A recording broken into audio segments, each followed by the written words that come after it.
Assalamualaikum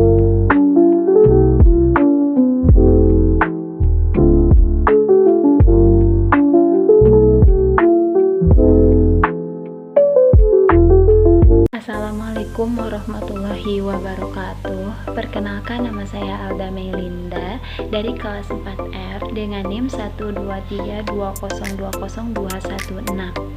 Tujuan saya membuat video ini untuk memenuhi tugas mata kuliah filsafat ilmu dengan menjawab beberapa pertanyaan. Pertanyaan ke-1 yaitu jelaskan 3 aspek penting dalam filsafat ilmu. Aspek yang pertama yaitu ontologi. Kata ontologi berasal dari bahasa Yunani yaitu ontos yang artinya ada dan logos yang artinya ilmu. Jadi secara harfiah ontologi adalah ilmu yang mempelajari tentang keberadaan. Ontologi itu adalah cabang filsafat yang membahas tentang hakikat keberadaan atau realitas dalam konteks filsafat. Ilmu ontologi juga membahas apa yang sebenarnya ada untuk dikaji sebagai ilmu, termasuk dasar dari objek tersebut. Selanjutnya yang kedua yaitu epistemologi. Epistemologi berasal dari bahasa Yunani yaitu episteme yang artinya pengetahuan dan logos yang artinya ilmu. Jadi epistemologi itu adalah ilmu yang membahas tentang pengetahuan. Nah, dalam epistemologi ini sesuatu akan dilihat dari sudut pandang bagaimana sesuatu itu ada atau bagaimana cara mewujudkannya. Nah, maka sering disebut istilah dengan metodologi. Epistemologi adalah metodologinya bagaimana cara keilmuan itu ada.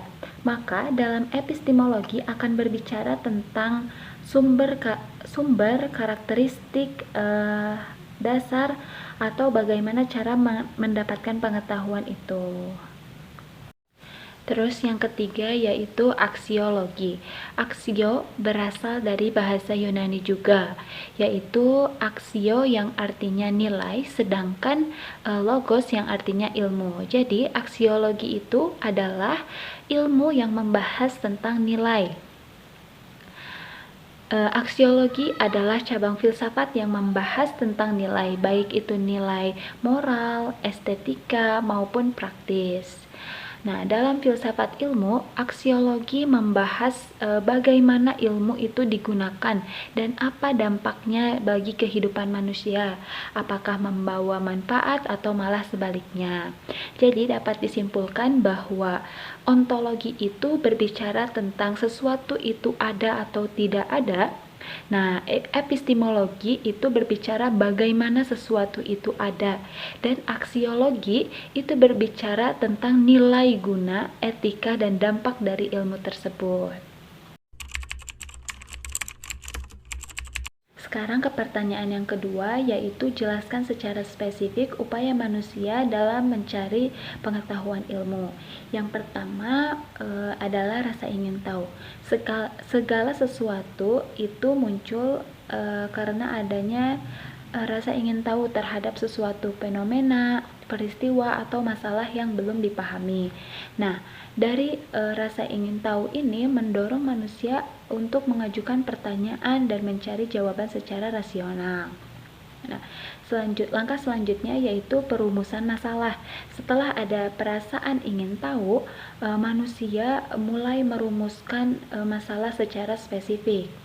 Langkah selanjutnya yaitu observasi dan pengumpulan data awal. Manusia mulai mengamati lingkungan, mencatat gejala-gejala yang muncul, dan mengumpulkan informasi yang relevan.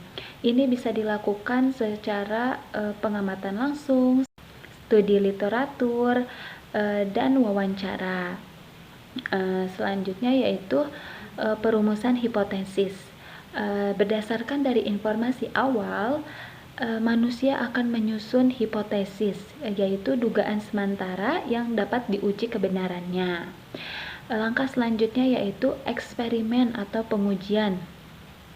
Nah, langkah ini bertujuan untuk menguji hipotesis melalui percobaan atau pengujian dengan cara data dikumpulkan secara sistematis agar hasilnya objektif. Selanjutnya yaitu analisis data. Data yang telah terkumpul kemudian akan dianalisis secara logis untuk mengetahui apakah hipotesis ini terbukti atau tidak. Langkah selanjutnya yaitu penarikan kesimpulan. Dari hasil analisis dapat ditarik kesimpulan apakah hipotesis diterima atau ditolak ataupun perlu direvisi ulang. Dari kesimpulan ini menjadi bagian awal dari pengetahuan baru. Nah, langkah terakhir yaitu publikasi dan verifikasi. Pengetahuan yang diperoleh dapat disebar luaskan melalui laporan, jurnal ilmiah agar dapat ditinjau dan diuji ulang oleh orang lain. Selanjutnya pertanyaan yang ketiga yaitu syarat pengetahuan dapat dikatakan ilmiah dan beberapa sarana dalam upaya pengetahuan ilmiah dan beberapa khasanah pengetahuan ilmiah. Syarat pengetahuan dikatakan ilmiah yaitu objektif. Jadi pengetahuan itu harus bersifat objektif. Pengetahuan yang tidak dipengaruhi oleh pendapat pribadi, melainkan berdasarkan fakta yang dapat diuji. Terus yang kedua yaitu metodis. Pengetahuan diperoleh melalui langkah-langkah yang terencana dan sistematis. Selanjutnya yang ketiga yaitu sistematis. Disusun dalam suatu kerangka berpikir yang teratur dan logis.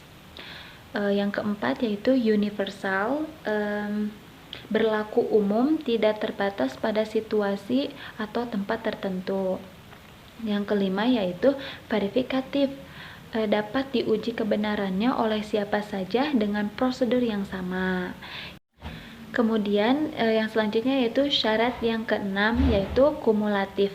Pengetahuan ilmiah bersifat berkembang, dapat dilengkapi atau direvisi oleh temuan-temuan yang baru.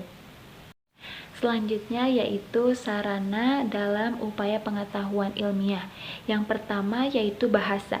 Bahasa adalah sebagai alat komunikasi verbal dan nonverbal untuk menyampaikan ide, konsep, dan hasil pemikiran kepada orang lain. Nah, yang kedua adalah logika. Ilmu tentang penalaran yang benar. Nah, logika membantu para ilmuwan berpikir secara konsisten dan sistematis, serta menarik kesimpulan yang valid dari premis-premis yang ada. Logika adalah alat untuk berpikir agar sesuai dengan aturan berpikir. Yang ketiga yaitu matematika. Matematika adalah bahasa universal untuk mengungkapkan hubungan kuantitatif. Nah, matematika menyediakan pola penalaran deduktif yang kuat dan merupakan sarana penting untuk pengukuran, analisis data, dan perumusan model dalam berbagai disiplin ilmu. Yang terakhir yaitu statistika. Statistika adalah cabang matematika yang berfokus pada pengumpulan, analisis, interpretasi, presentasi, dan organisasi data. Nah, statistika ini sangat penting dalam penelitian ilmiah untuk menguji hipotesis, membuat referensi, dan mengukur ketidakpastian. Selanjutnya yaitu khasanah pengetahuan ilmiah. Nah, khasanah pengetahuan ilmiah adalah semua pengetahuan yang telah dikumpulkan dan dipahami. Adalah antara lain yaitu ilmu alam atau natural science, yaitu mempelajari tentang fenomena alam dan hukum-hukum yang mengaturnya. Contohnya seperti fisika, kimia, biologi, astronomi, dan ilmu bumi. Nah, yang kedua yaitu ilmu sosial atau social science, yaitu cabang ilmu yang mempelajari manusia dan masyarakat. Contohnya sosiologi, psikologi, ekonomi, antropologi, politik, geografi. Selanjutnya yaitu ilmu formal. Ilmu formal ini mempelajari tentang sistem formal berdasarkan aksioma dan aturan. Contohnya ilmu matematika, logika, dan ilmu komputer. Nah, selanjutnya itu ilmu terapan. Ilmu terapan ini menerapkan pengetahuan ilmiah untuk tujuan praktis. Contohnya teknik. Teknik adalah prinsip ilmiah untuk merancang dan membangun struktur mesin. Yang selanjutnya yaitu ilmu kedokteran dan ilmu pertanian. Selanjutnya ke pertanyaan yang nomor 4, yaitu bagaimana sebaiknya ilmu dikembangkan, apakah ilmu dikembangkan bebas nilai atau terikat pada nilai. Nah, menurut pendapat saya yaitu ilmu sebaiknya dikembangkan dengan terikat pada nilai. Kenapa? Terutama pada nilai-nilai kemanusiaan, etika, dan moral. Alasannya yaitu ilmu pengetahuan bukan hanya soal menemukan kebenaran ataupun menciptakan teknologi, tapi juga soal bagaimana ilmu itu digunakan dan berdampak pada kehidupan manusia.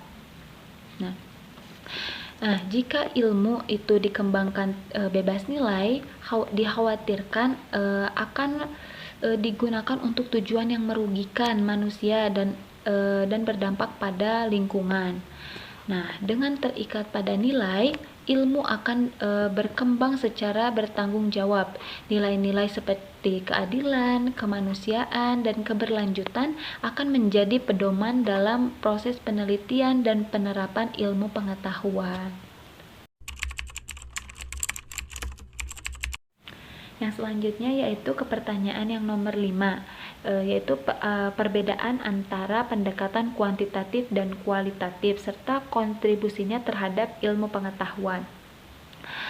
Secara metodologi, pendekatan kuantitatif dan kualitatif itu memiliki perbedaan utama dalam hal pengumpulan dan menganalisis data. Pendekatan kuantitatif yaitu pendekatan penelitian yang menggunakan data dalam bentuk angka.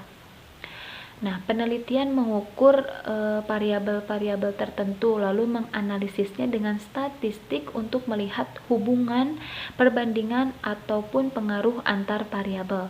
Tujuan utama dari pendekatan ini adalah untuk mendapatkan hasil yang umum dan dapat digeneralisasikan.